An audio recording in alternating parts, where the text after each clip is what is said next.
जैसे सबसे पहले हम आते हैं कि डिजायर्ड रेट को अगर पॉसिबल रेट के बराबर कर दिया जाए, यानी जो हम चाह रहे हैं और जो पॉसिबल रेट है एक्यूमुलेशन का वो बराबर हो जाए, तो इसको कहेंगे गोल्डन एज।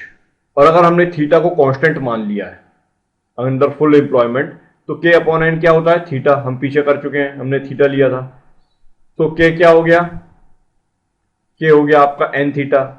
इसके बाद दोनों तरफ हमने डेल लगा दिया। इसके बाद हमने डेल एन की वैल्यू निकाली, तो डेल के अपॉन थीटा हो गया। अब हम पूरे इक्वेशन को एन से डिवाइड कर दे रहे हैं, तो डेल एन के नीचे एन आ गया, डेल के अपॉन थीटा के भी नीचे एन आ गया। अब एन की वैल्यू हमको पता है, इससे ही निकाल लीजिए, क्या होगी? के अपॉन थीटा। यहां के अपॉन थीटा डाल दिया, थीटा थीटा कैंसिल हो गया, तो आया del N upon N equal to del K upon K. इसका क्या मतलब होता है? ये सिचुएशन है गोल्डन एज इक्विलिब्रियम की, जहां डिजायर्ड रेट बराबर हो जाता है पॉसिबल रेट ऑफ एक्यूमुलेशन से फुल एम्प्लॉयमेंट में। यानी कि यह है ग्रोथ ऑफ लेबर और यह है ग्रोथ ऑफ कैपिटल, और लेबर भी और कैपिटल भी उसी स्पीड से बढ़े, तो जो एज आती है उसको बोलते हैं golden age. Clear?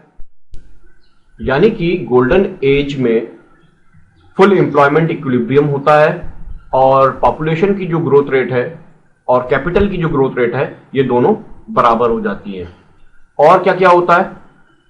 Del N upon N equal to del K upon K, जहां पर टेक्निकल प्रोग्रेस न्यूट्रल रहती है और लंबे समय तक के लिए न्यूट्रल होती है, स्टेडीली जो बढ़ रही है। ये होती क्या है? Technical progress is neutral.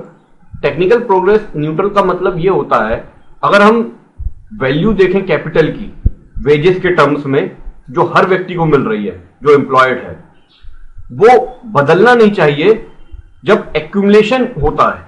Suppose workers बढ़ रहे हैं और उनको हम जो वेज दे रहे हैं वो भी बढ़ रहा है और उसी हिसाब से हमारा प्रॉफिट भी बढ़ रहा है, तो दोनों साथ साथ एक जैसे बढ़ रहे हैं, तो हमको ये पता ही नहीं चल पाएगा कि टेक्निकल प्रोग्रेस हो भी रही है कि नहीं। प्रोग्रेस हो रही है नो डाउट, मगर वो न्यूट्रल कहलाएगी।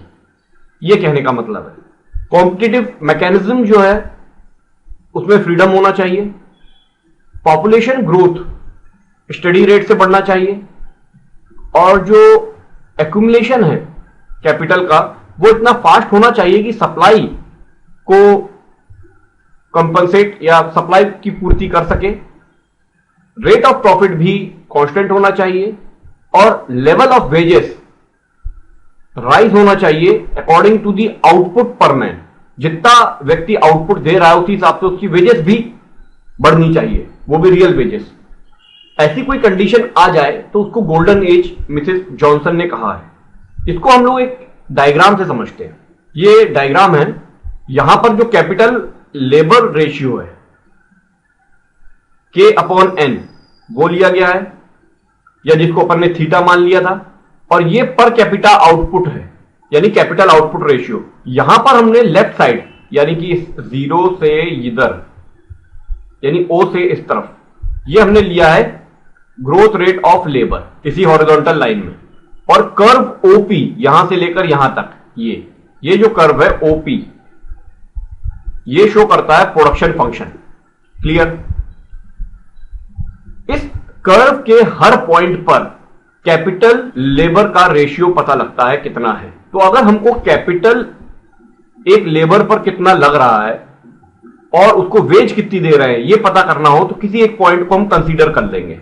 सपोज ये पॉइंट हमने कंसीडर किया, यहां हमने एक टेंजेंट बना दिया, ये टेंजेंट है एन से लेकर टी तक, एन टी, जो प्रोडक्शन फंक्शन को जी पे टच करता है और पर कैपिटा आउटपुट वाली लाइन को डब्ल्यू पे टच करता है।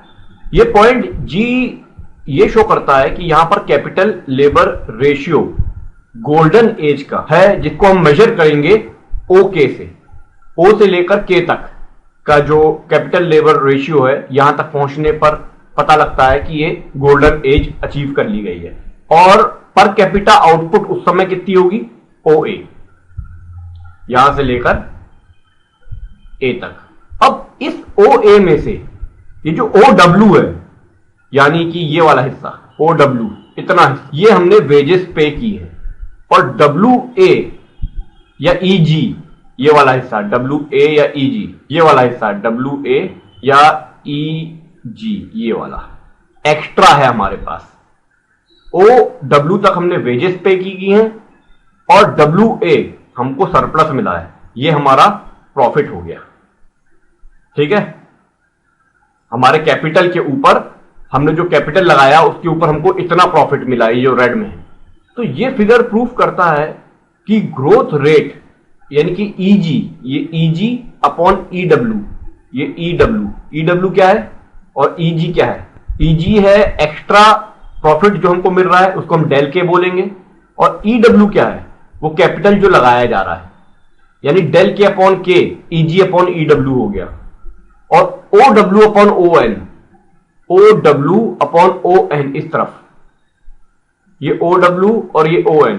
OW क्या है? डेल N, और ये ON क्या है? N।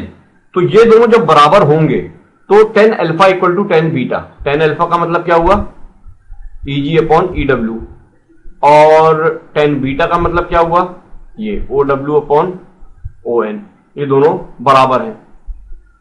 इसको अपन ऐसे भी देख सकते हैं कि ये लाइन और ये वाली लाइन दोनों पैरेलल हैं, और ये लाइन यहां से जो जा रही है, ये T वाली, ये पूरी, ये है ट्रांसवर्सल। तो ये कॉरस्पॉन्डिंग एंगल्स हो गए, बीटा और अल्फा, ये दोनों बराबर हैं एंगल्स। तो 10 अल्फा 10 बीटा के बराबर होगा। तो 10 अल्फा है क्या? EG अपॉन EW, और 10 बीटा क्या है? OW upon ON। अब EG क्या होता है? EG का मतलब है डेल के, EW का मतलब है के, तो डेल के अपॉन के, और यहां OW का मतलब क्या है? डेल N, और ON का मतलब है N, del N upon N। इसका मतलब del K upon K equal to del N upon N। That is इस पॉइंट के लिए, G पॉइंट के लिए, ये गोल्डन एज की कंडीशन है जो हमने ग्राफ से भी देख ली। क्लियर? एक बात और कह सकते हैं इसके बारे में, हेरोडियन टर्मिनोलॉजी के हिसाब से, कि मिसेस जॉनसन का जो गोल्डन एज है, ये एक ऐसी स्टेट है इकोनॉमी में जहां वारंटेड रेट और नेचुरल रेट बराबर हो जाते हैं और फुल एम्प्लॉयमेंट मेंटेन रहती है थ्रू आउट। अब मान लो कि उस गोल्डन एज के पाथ से डाइवर्ज हो जाती है हमारी इकोनॉमी, तो कुछ ना कुछ ऐसे फोर्सेस होते हैं जो उस पोजीशन में, इक्विलिब्रियम पोजीशन में वापस लाने के लिए मदद भी करते हैं। अच्छा, ये डाइवर्जेंस की सिचुएशंस क्या क्या होती हैं, पहले हम वो देख लें। एक तो होती है जब पॉपुलेशन तेजी से बढ़े और कैपिटल उतनी तेजी से ना बढ़े, और दूसरी होती है जब पॉपुलेशन कम हो और कैपिटल ज्यादा बढ़े। तो ऐसी सिचुएशन में जब पॉपुलेशन ज्यादा बढ़ रही है तो कैपिटल कम पड़ जाता है। ऐसी कंडीशन में किस तरीके से हम इक्विलिब्रियम की तरफ जाएं, यानी इस पॉपुलेशन को इसके बराबर कैसे कर लें? Rate of change of population is equal to rate of change of capital, कैसे कर लें हम उसको चेंज, बराबर कैसे कर लें? क्योंकि ऐसी कंडीशन में प्रोग्रेसिव अंडर एम्प्लॉयमेंट आ जाता है, और जो एक्स्ट्रा लेबर है उसकी वजह से उनकी मनी वेजेस भी गिर जाती हैं, और अगर प्राइस लेवल कांस्टेंट हुआ तो उनकी रियल वेज भी गिर जाएगी। ये कैसे होगा? सपोज उनको 300 रुपए मिल रहा है, सिंपल सा उदाहरण लेते हैं, और अब मनी वेज उनकी कम हो गई है, 300 से 250 रुपए हो गई है, क्योंकि लेबर ज्यादा हो गए, तो डिमांड लेबर की कम हो गई है, तो वेजेस कम कर दिए, मनी वेजेस। अब जो आइटम वो 300 रुपए का खरीद लेते थे और उनका जो अब वेज है वो है 250 रुपए, तो कैसे खरीदेंगे? यानी अगर प्राइस लेवल कांस्टेंट हुआ तो उनकी परचेजिंग पावर भी कम हो जाएगी। तो हुआ क्या असल में, प्राइस लेवल भी गिर जाता, अगर 250 तक आ जाता तो रियल वेजेस उनकी वैसी बनी रहती है, यानी रियल वेज भी गिर जाएगी अगर प्राइस लेवल कांस्टेंट रहा तो। और जब रियल वेज गिर जाएगी तो सबसे बड़ा फायदा होता है कैपिटलिस्ट को, एंटरप्रेन्योर को, क्योंकि उसको प्रॉफिट ज्यादा मिलेगी, प्रॉफिट रेट उसका बढ़ जाएगा, और जब प्रॉफिट रेट उसका बढ़ेगा तो वो तब तक ऐसा काम करता रहेगा, तब तक प्रॉफिट बढ़ाता रहेगा जब तक ग्रोथ रेट कैपिटल की पॉपुलेशन के लेवल तक ना आ जाए, यहां तक ना आ जाए। प्रॉफिट बढ़ा, कैपिटल बढ़ा, फिर प्रॉफिट बढ़ा, फिर कैपिटल बढ़ा, कहां तक बढ़ाएगा? जहां तक इसके बराबर ना हो जाए, यानी गोल्डन एज ना आ जाए। इस तरीके से वहां शिफ्ट हो सकते हैं। सेकेंड कंडीशन जो है, जब पॉपुलेशन ही बहुत कम हो और कैपिटल बहुत ज्यादा हो।